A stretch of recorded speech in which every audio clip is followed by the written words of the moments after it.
hall, and he's just really excited about his season so far. He knows there's a lot more yet to accomplish and to get better at. But what's it like to see a person like that really have the start that he's having for the first time in his career? Well, just bear with me because my voice is kind of bad right now. I'm under the weather a little bit, but I think he's been very pivotal in our offense thus far, and he's made a lot of plays for us. And I think he'll only continue to improve. He's still young, and with experience, he'll continue to grow. Jalen, maybe this falls under the category of rat poison, but this offense last year set an NCAA record for yards per play.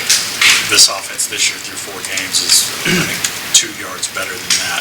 How sustainable is that? And what's the ceiling there?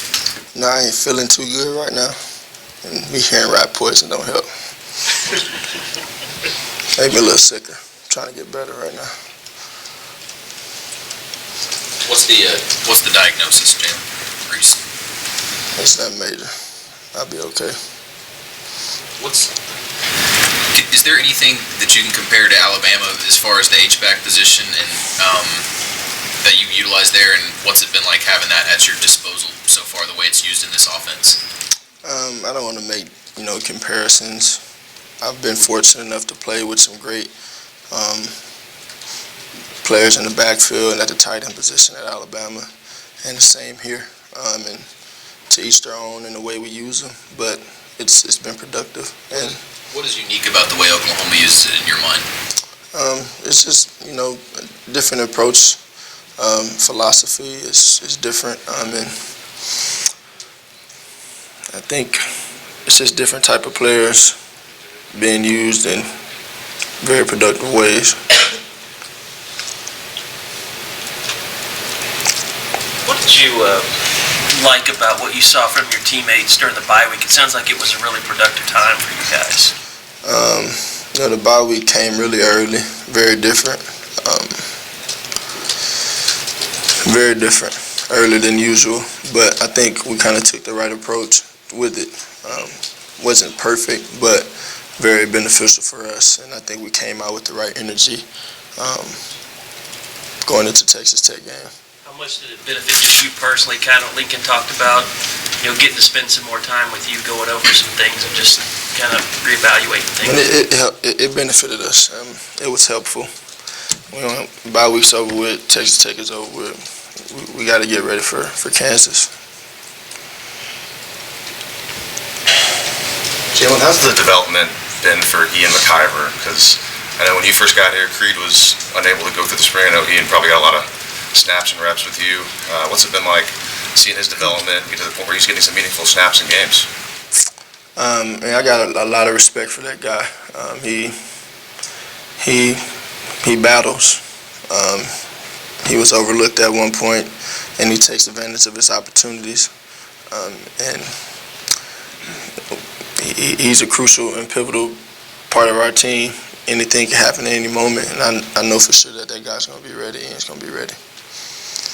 You've played with big-time playmakers your whole career. Getting CD the ball a bunch on Saturday, is it good for a guy's, I don't want to say ego because that's a bad connotation, but good to get a guy going, whether it's emotionally or mentally or whatever? It's good to get the thing about successful offenses, I guess, we want to get the ball in your playmaker's hands.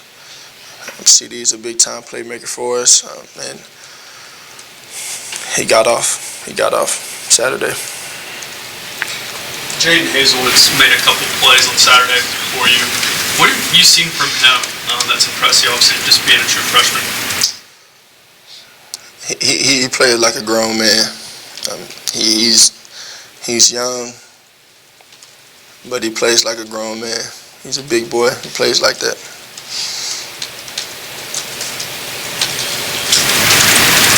Questions? Jalen, you've talked a lot about execution, and with execution comes, clean play and maybe keeping penalties down. But as a whole, not the offense, Oklahoma has been heavily penalized. How would you kind of evaluate where those penalties have come from? I only ask because in the past, Lincoln has sort of had the mindset that aggressive penalties are a little bit more acceptable than just bonehead mistakes, and do you see a balance there that needs to be struck, in your opinion, from what you've seen? How do you stay on edge and keep it clean at the same time, I I guess? think we got to go out there and play smart and be disciplined and play together. You eliminate those penalties when you go out there with that intent, playing smart, penalty-free, but also playing tenaciously and aggressive. A couple of years ago at the Rose Bowl, Baker came out and told us he's like drinking hot tea and doing all that. Are you doing that stuff too? They got you on like a regimen of... Trying to get better. Lincoln said one of his favorite plays Saturday was the third quarter throw you had to Hazelwood, where you really just had to trust. You couldn't really see, but you could trust your throw. And it was a great completion. Lincoln really complimented it. Do you remember that play and just your thoughts on that? Which He said it was a throw to Hazelwood where you was a little bootleg, you had some pressure, and you had to throw.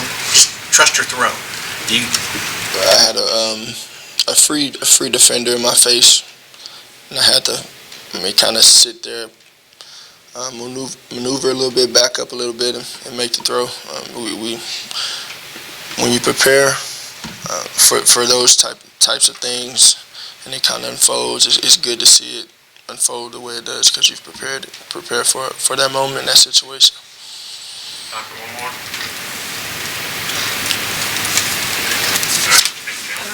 So you've talked about how many coordinators you've had, how many different offenses you've had to run under. What is it about this offense you think that allows you to really explode?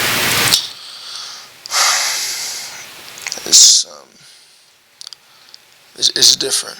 You know, look at the experiences I've had, I guess, with those coaches. They all had a different approach, and I think Coach Riley has another unique approach that's been very successful. And it all comes down to executing.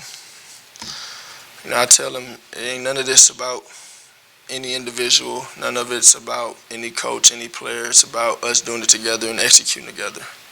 And that's what it's about, I think. Just going out there and playing together, understand why we're doing this.